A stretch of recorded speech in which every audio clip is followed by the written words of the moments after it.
Thank you, Mr. Speaker. I'd ask unanimous consent that all members may have 5 legislative days in which to revise and extend their remarks and include extraneous material on the topic of this special order. Without objection. Mr. Speaker, this week we passed a major milestone when a majority of the entire House of Representatives signed on as co-sponsors of House Joint Resolution 166, supporting a democratic, secular, and non-nuclear Republic of Iran. This truly bipartisan and broad-based House majority of 224, consisting of 139 Republicans and 85 Democrats, endorses the general principles propounded by the Iranian democracy groups, most notably the 10-point plan proposed by the National Council of Resistance of Iran. It calls for the universal right to vote, free elections, a market economy, separation of religion and state, gender, religious, and ethnic equality, a foreign policy based on peaceful coexistence, peace in the Middle East, and a non-nuclear Republic of Iran. It also condemns the Iranian regime's terrorism, regional proxy wars, and internal oppression. Over 4,000 parliamentarians worldwide, the majority of 33 national legislative assemblies, over 130 former world leaders, and 80 Nobel laureates have endorsed these principles, and I'm gratified that a majority of the entire House has stepped forward to support this resolution. You know, there are several Iranian groups fighting the Iranian dictatorship, and it will ultimately be up to the people of Iran to chart their own future, as the 10-point plan proposes. But now, one cause should unite us all, and that is the collapse of the current regime. To this end, we've organized the Iranian Human Rights and Democracy Caucus within the House of Representatives. This is a truly bipartisan caucus. Like the various liberation groups of Iran, we Republicans and Democrats differ and quarrel about many things, but we are solidly united in support of the people of Iran and their struggle for their own liberation from the tyranny of the mullahs. The Iranian regime has made clear that it intends to acquire nuclear weapons and, once acquired, to use them. President Trump has made clear that this cannot be allowed to happen. I, for one, appreciate the efforts of this administration to stop that from happening without bloodshed. But the Iranian regime has proven itself to be utterly untrustworthy to abide by any agreement it makes. That makes any negotiation with this regime highly problematic.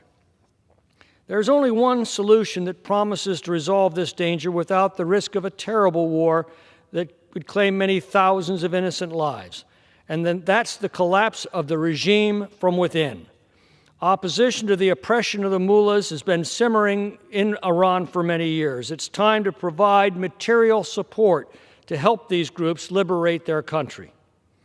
Past administrations sent cargo pallets of cash on cargo planes to these bloodthirsty mullahs in hopes of currying their favor and cooperation.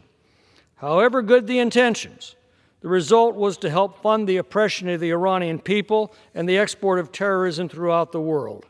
I believe the time has now come to provide the same assistance, not to the oppressors of Iran, but to the people of Iran and the resistance groups actively seeking their overthrow.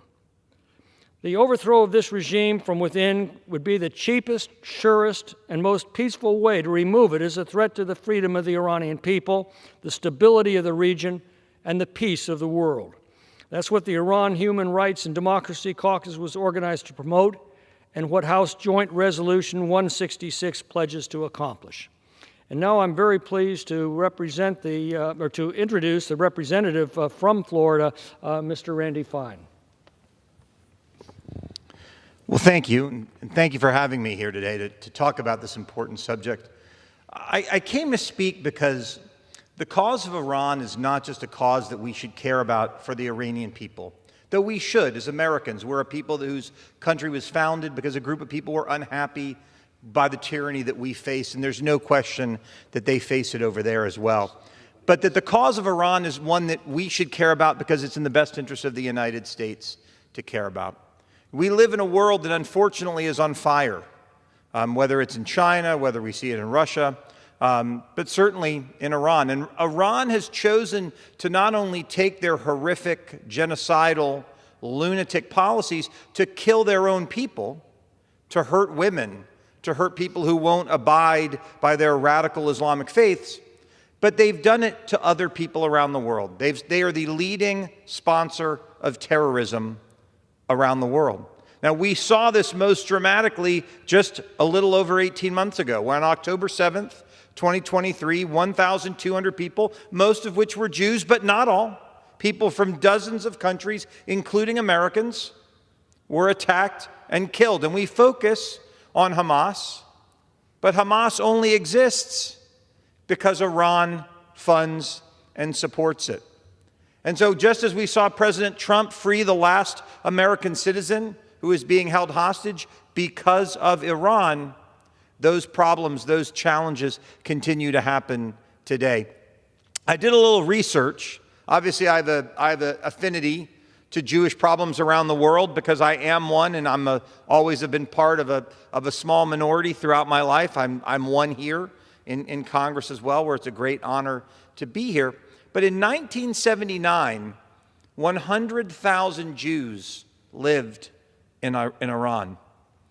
And the same people that Iran likes to fund, that talk about genocide and suffering and rooting out people and all these problems around the world, you can go say, well, how many of those folks still live in Iran today? Well, today estimates are 10,000 Jews live in Iran. Now, I'm not saying that 90,000 of them have been killed, although certainly some of them have had, but 90,000 have left. 90% of this population, of just one population, there's many populations of people who would be at risk in a place like Iran. 90% have left and fled, many, by the way, coming to the United States. And they do that because they are not free to live their lives the way they want to live them.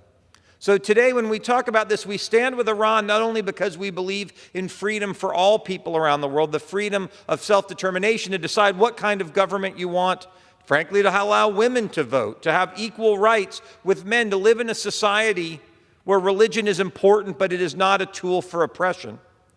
But we care about these issues because they create for the peace and security in the Middle East, and ultimately that leads to the peace and security here in the United States. So it's my honor to speak here today to support you in your resolution and to do everything that we can to get these lunatics out of power and to allow the great Persian people, where many say civilization began thousands and thousands of years ago, to re-seize that initiative that they had at the founding of civilization to rebuild the kind of society they once had and they certainly could have again.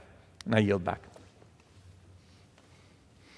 Mr. Speaker, Mr. Fine has only been here now, about 6 weeks, but as you can see, he is already distinguishing himself as a vital voice for freedom abroad and for liberty at home, and I couldn't be more pleased to have him here today speaking on behalf of this resolution, so thank you again. Mr. Speaker, Iran is one of the oldest and greatest civilizations in history. It was the most free, advanced, prosperous, and open countries in the Middle East just a few decades ago. Then came the revolution of 1979, when the progress abruptly ended with the takeover by the theocratic despots who introduced a reign of terror that has gone on now for decades. Twice before, Iranians were at the verge of overthrowing this regime. In 2009, as Iranians took to the streets during the so-called Green Movement, they looked to the United States for support, but got only silence. In 2016, the American government sent $1.7 billion in cash to the mullahs on shrink-wrapped cargo pallets, and in 2015, released $150 billion more in frozen assets, all to get a nuclear agreement that Iran never honored. Today, America must stand with the people of Iran. The regime in Tehran has been crystal clear about its intent to develop nuclear weapons and once developed, to use them. There are only two ways this is going to end, either with thousands, perhaps millions, dead in a terrible war, or with a successful revolution and the long overdue collapse of this regime.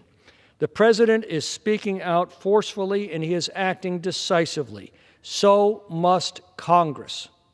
House Resolution 166 has 224 co-sponsors representing both political parties. It expresses support for the Iranian resistance and its vision of a free, secular, and non-nuclear Iran. I urge the leadership to bring it to the floor for a vote.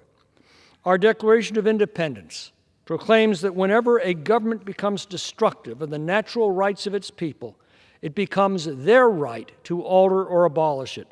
This critical hour has come for the people of Iran. I believe it is time for the United States to step forward with material support for the freedom movement. For every dollar this government has given over the years to this brutal dictatorship, we owe many times over to the Iranians who are desperately trying to overthrow their oppressors and restore the blessings of liberty to themselves and their posterity. They need direct satellite access to the internet that the regime has denied them on the ground. They need us to restore economic sanctions, as the president is doing against the regime, and a renewed boycott of Iran. Decisive turning points in history do not come often. When history commands, we must answer, and that answer will follow us far into the future. This time, in this hour, let the United States take its stand with the people of Iran, and by so doing, fulfill those proud words in our Liberty Bell to proclaim liberty throughout all the land and unto all the inhabitants thereof. And with that, Mr. Speaker, I yield back. The gentleman yields.